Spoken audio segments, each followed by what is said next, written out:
cứng đầu thật. Henry rủa lên đau đớn vì không ngờ rằng cảnh sát như Wayo không chịu đầu hàng dễ dàng. Wayo cắn mạnh vào tay sau của Henry làm chệch hướng nòng súng đang nhắm vào công chúa Catherine đã nhận thua và đặt súng xuống để bảo vệ người của mình. Điều này làm mất đi cơ hội bắn của Henry. Wayo. Blue. Wayo ôm chặt công chúa Catherine sau khi dồn hết sức còn lại để tiến đến. Khi người quan trọng của cô cũng đang ở trong vòng tay, cùng giúp đỡ cô, dù có thể lấy khẩu súng không xa nhưng không kịp bắn trả nếu Henry nhắm vào ai đó. Wayo vẫn quyết giữ lời hứa bảo vệ Blue đến hơi thở cuối cùng của mình. Bảo vệ lắm thì cùng chết cả lũ. Ngài Henry, xin chậm lại. Có chuyện gì, Samuel? Henry quay lại hỏi trợ lý thân cận, người biết về kế hoạch này. Nếu Henry nhận lệnh từ Grace, Samuel cũng biết mọi bí mật và tham gia vào kế hoạch phản loạn. Có lệnh mới khẩn cấp, bắt sống công chúa Blue. Nhưng mọi chuyện sắp kết thúc, ta sẽ giải quyết, sẽ chịu trách nhiệm với Grace. Cô Grace yêu cầu ngài Henry đích thân xử lý mối hận này. Vậy thì bắt giữ công chúa Catherine theo lệnh. Thả ta ra ngay. Catherine la hét với giọng kinh hãi khi bị kẻ xấu kéo lê một cách mạnh bạo đến mức gần như thân thể cô trôi theo lực kéo. Trong khi Wayo cố gắng chống lại nhưng với tình trạng bị thương và máu vẫn còn rỉ ra từ vết bắn, Wayo không thể tiếp tục bảo vệ cô được nữa. Vậy còn cảnh sát tên Wayo, ngài Henry sẽ xử lý thế nào? Bắn chết trong rừng. Nếu không tìm thấy xác, thú rừng sẽ lo liệu. Ngài Henry, chúng ta đã thỏa thuận rồi, tại sao ngài vẫn không giữ lời? Ta chỉ là một vệ sĩ, không phải là người kế vị đầu tiên. Ta không cần giữ lời như người. Wayo. Cô chủ xinh đẹp cố gắng hết sức để thoát khỏi sự trói buộc. Trước mắt cô là giây phút cuối cùng của người quan trọng, cô không có cơ hội nói cho Wayo biết cảm xúc của mình nữa nếu người kia bị bắn chết gần như vậy. Dù cô có cố gắng cứu sống thế nào, phép màu không thể khiến người quan trọng hồi sinh nữa. Bùm! Một tiếng súng từ phía sau làm khẩu súng của Samuel rơi xuống, trước khi tiếng bước chân của cảnh sát đến. Viên đạn được bắn ra từ khẩu súng của ông Watic, giúp kéo dài sự sống cho con gái. Cảnh sát đang kéo đến. Rút lui trước, mang công chúa đi. Wayo nhìn thấy Catherine bị đưa đi xa khỏi vị trí cô ngã xuống. Dù cô cố gắng hết sức để đứng dậy và muốn bảo vệ người mà cô đã hứa, nhưng chân nặng không thể bước ngược lại với trái tim muốn bảo vệ, không làm được như lời hứa. Lom. Bố. Lom bị bắn rồi, gọi đội cứu hộ ngay có người bị thương. Blue, Lom phải đi cứu. Chuyện này vượt quá khả năng của Lom rồi, phần còn lại để bố và cơ quan Madeleine lo. Dù hiểu và chấp nhận sự thật này, nhưng Wayo không chịu đầu hàng. Cô sẽ bảo vệ Blue đến phút cuối. Dù phải đánh đổi bằng gì trong cuộc đời, Wayo cũng sẵn lòng. Samuel, thả ta ra, đây là lệnh. Xin lỗi công chúa, nhưng bây giờ Blue không còn là người kế vị đầu của Madeleine nữa. Khi có công chúa mới thay thế, ta không cần tuân lệnh công chúa nữa. Nếu rút lui và trở lại đúng đắn, chúng ta hứa ta sẽ tha thứ. Chỉ cần ngài giúp chúng ta. Đừng nghe lời công chúa không ngai, Samuel. Ngài Henry. Đi ra ngoài, ra lệnh mọi người canh gác nghiêm ngặt, đừng để công chúa Blue thoát. Samuel, một vệ sĩ của Madeleine, cúi đầu với trưởng vệ sĩ trước khi rời ngôi nhà ở Wanamkir, nơi tạm giữ công chúa Catherine, chờ Grace và công chúa khác đến ngày mai để giải quyết mọi việc. Nếu không muốn phí công, công chúa đừng dùng trò nông cạn để thuyết phục người khác trở lại giúp đỡ. Không chỉ Samuel, cả ngài Henry cũng sẽ được cha tha nếu quay đầu lại.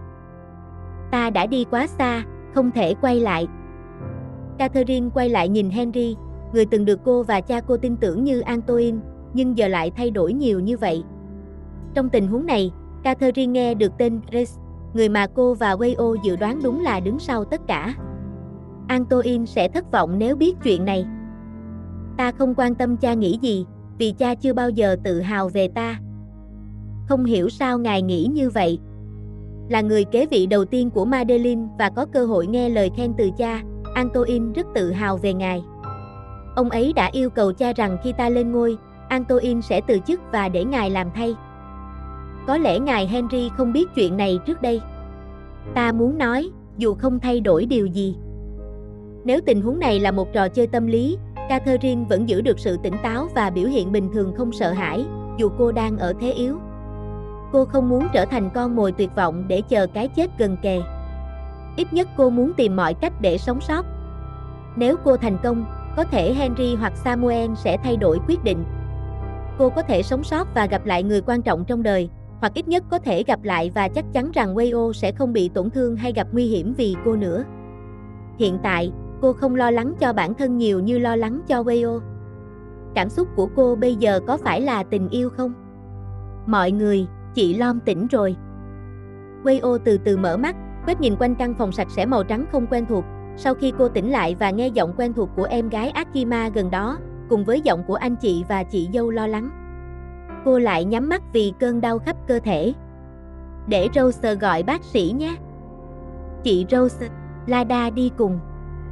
Lom, cảm thấy sao rồi? Đau. Wayo trả lời với giọng khàn, sau khi nhìn thấy chị Jin hỏi và sự nhốn nháo trong phòng bệnh. Trước khi hiểu rõ việc bị thương sau khi chiến đấu với kẻ xấu suýt chết, Wayo nghĩ đến điều quan trọng hơn. Cô lo lắng hỏi về người cô yêu. Blue an toàn phải không? Ngài Watit đang làm việc, Lom không phải lo. Ý gì? Blue đâu rồi? Lom, từ từ đừng gắng sức. Nếu không, vết thương sẽ rách ra. Kasama ngăn cô em gái cố gắng ngồi dậy khỏi giường bệnh, dù vẫn còn dây truyền dịch và đầy vết thương. May mắn là cô đã sống sót. Nếu chú Watit đến muộn hơn chút, có thể chúng ta đã mất Wayo mãi mãi. Lom hỏi Blue đâu, ai nói đi. Hiện tại, Blue bị nhóm của Madeline bắt. Chú Watit đang phối hợp truy bắt. Lom phải đi cứu Blue, Lom phải đi. Lo cho bản thân trước đã, Lom. Nếu đi bây giờ sẽ làm khó cho chú Watit. Hãy chữa lành trước, rồi sau đó Lom có thể đi cứu Blue, chúng ta sẽ không ngăn cản. Apo khuyên em gái bình tĩnh, không để cảm xúc chi phối mà mắc sai lầm.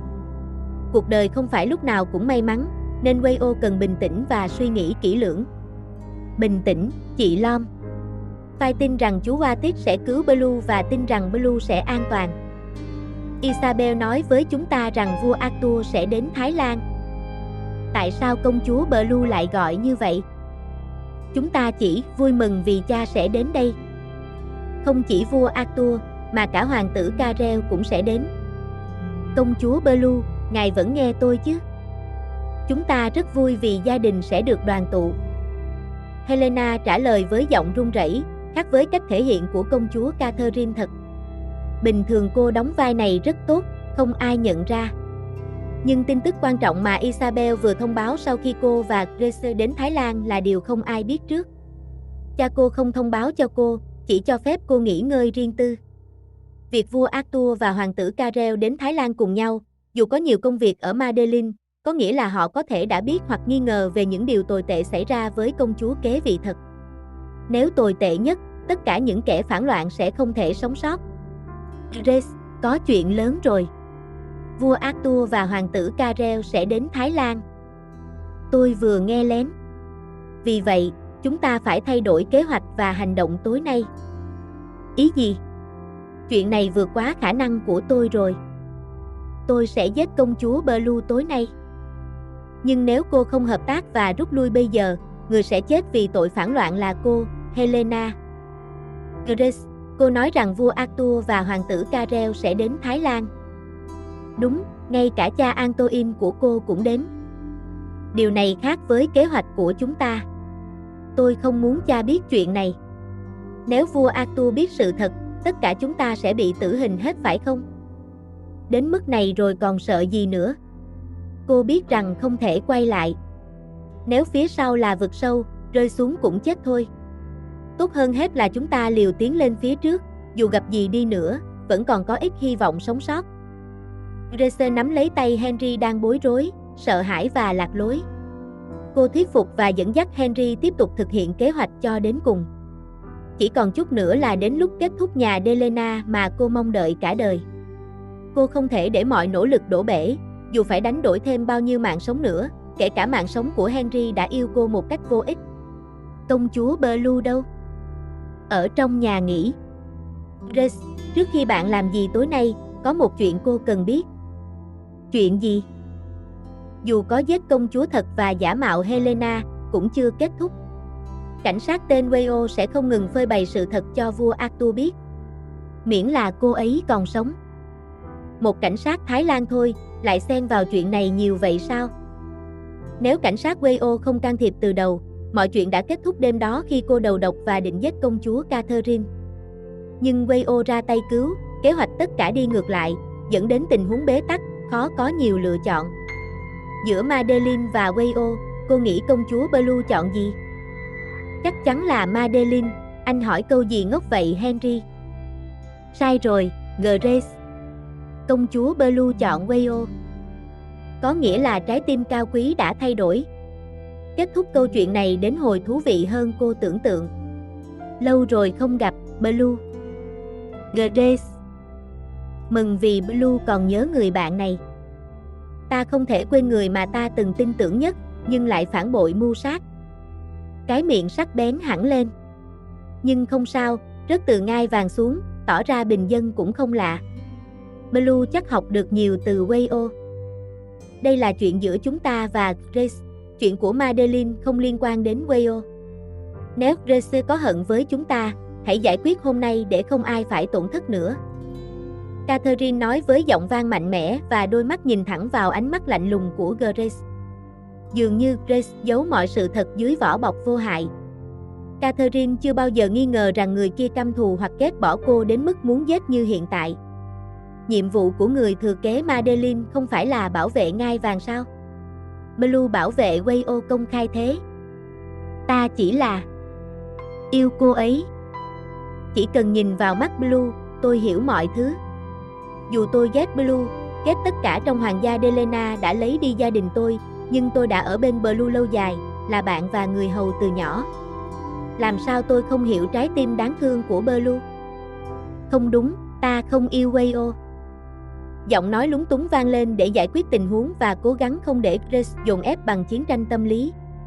Catherine sợ rằng nếu để lộ sự dao động, Grace sẽ biết điểm yếu và dễ dàng phá hủy người quan trọng của cô. Nếu vậy, cái chết của Wayo sẽ không làm Blue cảm thấy gì. Đừng, Grace. Đừng làm hại cô ấy nữa. Catherine nhìn người cười phá lên thích thú khi thấy cô lo lắng bảo vệ người kia.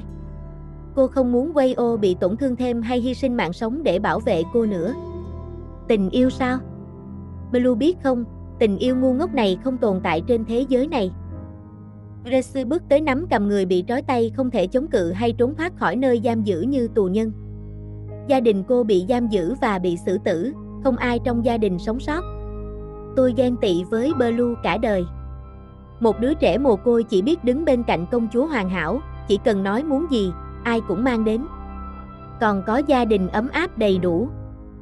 Ta không biết Grace ghen tị về điều này. Nhưng đến giờ ta vẫn khẳng định rằng Grace là bạn và gia đình của ta. Catherine nhăn mặt vì lực bóp mạnh hơn, không sợ cô sẽ tan vỡ. Sự thù hận của Grace chờ ngày bùng nổ và tiết lộ lý do cho hành động tàn ác. Catherine nghĩ rằng cô sẽ biết ngay bây giờ. Đừng nói những lời đẹp đẽ. Hoàng gia Delena dù lớn lao và đáng kính trong mắt người ngoài, nhưng với tôi chỉ là kẻ giết người. Trong khi Blue hạnh phúc, có gia đình ấm áp, tôi không còn ai. Có biết tôi vui thế nào khi nữ hoàng qua đời vài năm trước không? Tôi vui vì Blue và vua Arthur mất mát, nhưng điều đó vẫn chưa đủ cho sự thù hận của tôi. Đôi khi tôi không thể chờ nghiệp báo làm việc theo thời gian. Như việc tôi chờ gần 20 năm để nữ hoàng qua đời. Tôi muốn Delena phải chịu mất mát không ngừng, nên thực hiện kế hoạch này và chờ đợi lâu dài. Những gì vua Anric đã gây ra, Blue chỉ trả giá như là cháu gái yêu quý. Ta không hiểu tại sao hành động của ông lại khiến Grace căm thù đến vậy. Blue đã nghe về gia đình Russo bị vua Anric xử tử vì tội phản loạn chưa? Chuyện xảy ra hơn 20 năm trước khi vua Arthur lên ngôi chưa đầy 1 năm. Ta đã hỏi cha về chuyện gia đình Russo phản loạn. Nhưng cha không nhắc đến. Gia đình Russo không hoàn toàn bị xóa tên trong thời vua Anric. Vẫn còn một đứa trẻ được gửi tại nhà thờ, lớn lên ôm hận thù gia đình. Tôi lớn lên và cố gắng vào cung để phục vụ và chờ đợi ngày trả thù để Delena chịu đau đớn và mất mát gấp hàng trăm lần. Nếu mối thù của Rousseau với hoàng gia kết thúc bằng cái chết của ta, Grace, hãy để nó kết thúc tại ta và đừng làm hại ai thêm. Catherine hiểu sự căm thù của Grace, dù đó không phải lỗi của cô và cha mà của ông nội khi còn sống. Cả cô và Grace không biết sự thật của sự kiện trong quá khứ, vì khi đó họ còn nhỏ hoặc chưa ra đời.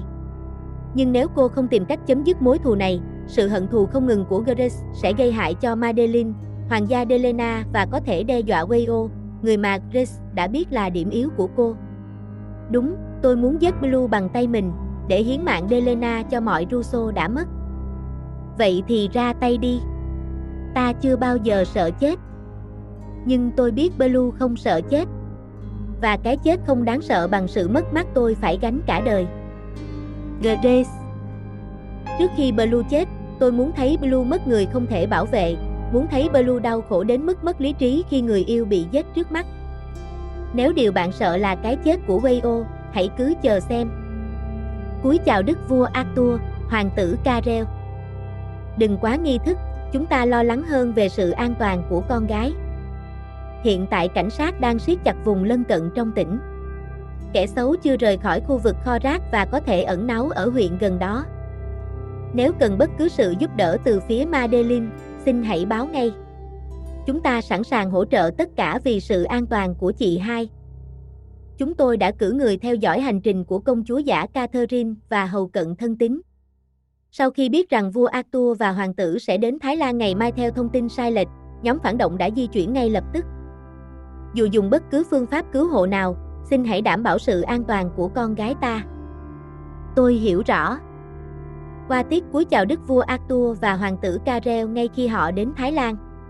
Sau khi hoàng gia Delena biết tin về công chúa Catherine từ thư của người bạn, hai người đã đến Thái Lan để theo dõi tình hình và sẵn sàng phối hợp với cảnh sát Thái Lan. Qua tiết, Wayo hiện đang ở đâu? Con gái tôi bị thương trong cuộc chiến đấu, hiện đang điều trị ở bệnh viện. Trong thư, chị hai viết về Wayo. Nếu không có sự giúp đỡ của Wayo, chị hai không thể sống sót qua tay nhóm phản động. Chúng ta muốn gặp Wayo một lần và hỏi về tình hình để có thể tìm kiếm chị hai. Cha cho con đi gặp Wayo được không? Vậy thì hãy dẫn đường. Khi được phép, hoàng tử Carel đi theo viên cảnh sát cấp cao, người quản lý vụ án và phối hợp cứu công chúa Catherine. Ông muốn cảm ơn và nói chuyện với vệ sĩ của chị hai dù tình hình vẫn còn rất căng thẳng. Thưa ngài, có chuyện lớn. Xin lỗi, hoàng tử Carel. Không sao, cứ thoải mái. Có chuyện gì? Qua tiết hỏi trợ lý canh giữ trước phòng bệnh của Wayo. Dù con gái ông hồi phục tốt, tình trạng chung của cơ thể vẫn cần ở lại bệnh viện thêm 1 đến 2 ngày nữa theo ý kiến của các bác sĩ. Cảnh sát biến mất rồi. Gì cơ? Tôi đã bảo anh canh giữ lom mà. Tôi đã canh giữ liên tục, nhưng vừa rồi y tá cho biết không có ai bên trong. Chắc không? Không để lỡ mắt hoặc đi đâu đó. Tôi xin lỗi thưa ngài, thực sự có lúc tôi ngủ thiếp đi một lát. Ôi, súng ngắn của tôi đâu rồi? Ra lệnh cho người kiểm tra camera và tìm lom ngay. Viên cảnh sát trưởng ra lệnh mạnh mẽ cho trợ lý đã sơ suất để con gái, người bướng bỉnh, có cơ hội trốn thoát khỏi bệnh viện khi chưa hồi phục hoàn toàn. Có chuyện gì, qua tiết? Xin lỗi hoàng tử Carel, nhưng tôi nghĩ hiện tại Lom đã biết Blue ở đâu. Wayo đang nghĩ gì mà đi cứu chị hai một mình?